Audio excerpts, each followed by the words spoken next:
Okay, imagine this. You live in a world where your entire life is controlled, where you can't choose where to go, what to do, or even what your future looks like.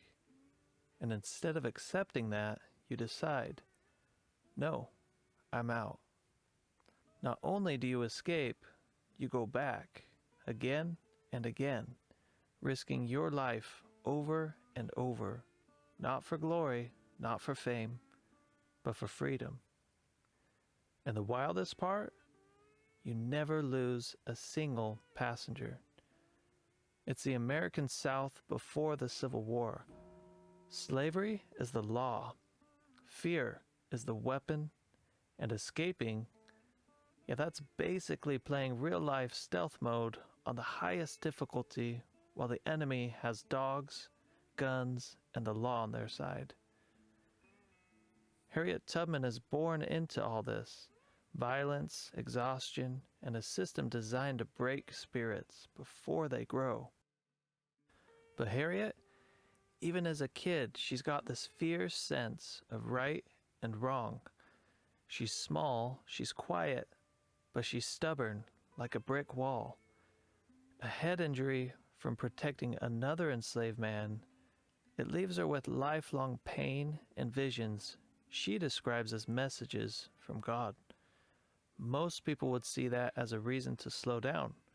Harriet takes it as a mission.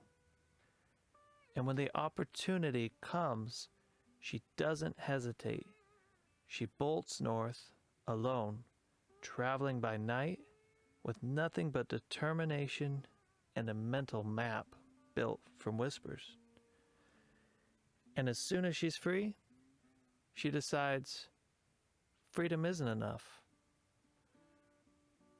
So now Harriet has made it to freedom. She's safe. She's got what most enslaved people only dream of. But instead of settling into her new life, she basically says, okay, cool. Time to go back into the danger zone.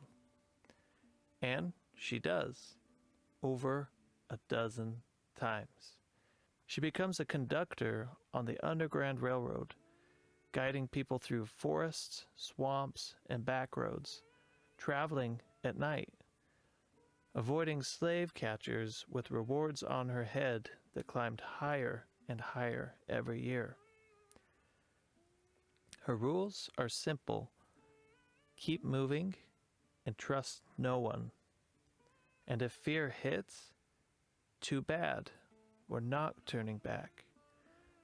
She carries a pistol not to fight the enemy, but to keep terrified escapees from giving up and risking the entire group.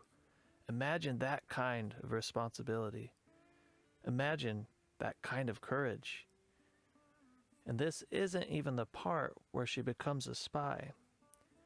By the time the Civil War erupts, Harriet Tubman has escorted over 70 people to freedom without losing a single soul. Union officers hear about this small, fearless woman who moves like a shadow and knows every hidden path in the South. So what do? They hire her. Harriet becomes a spy, a scout, and a nurse for the Union Army. She gathers intelligence, sneaks behind enemy lines, and even helps plan the Combahee River Raid, a mission that frees more than 700 enslaved people in one single night. 700. That's not just bravery, that's battlefield legend territory.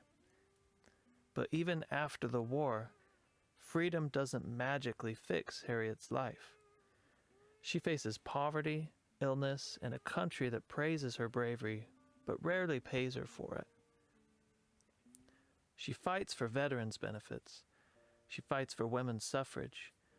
She fights for justice long after the battle's end. And through all of it, she never loses that fire. That belief that freedom isn't a privilege, it's a birthright.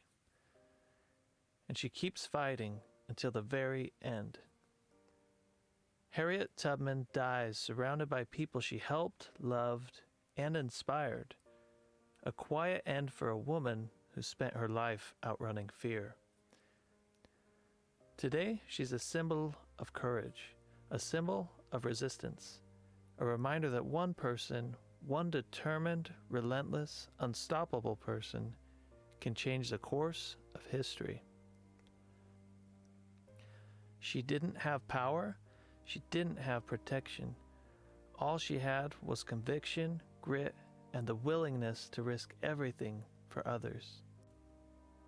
So yeah, next time you feel too small to make a difference, remember Harriet Tubman.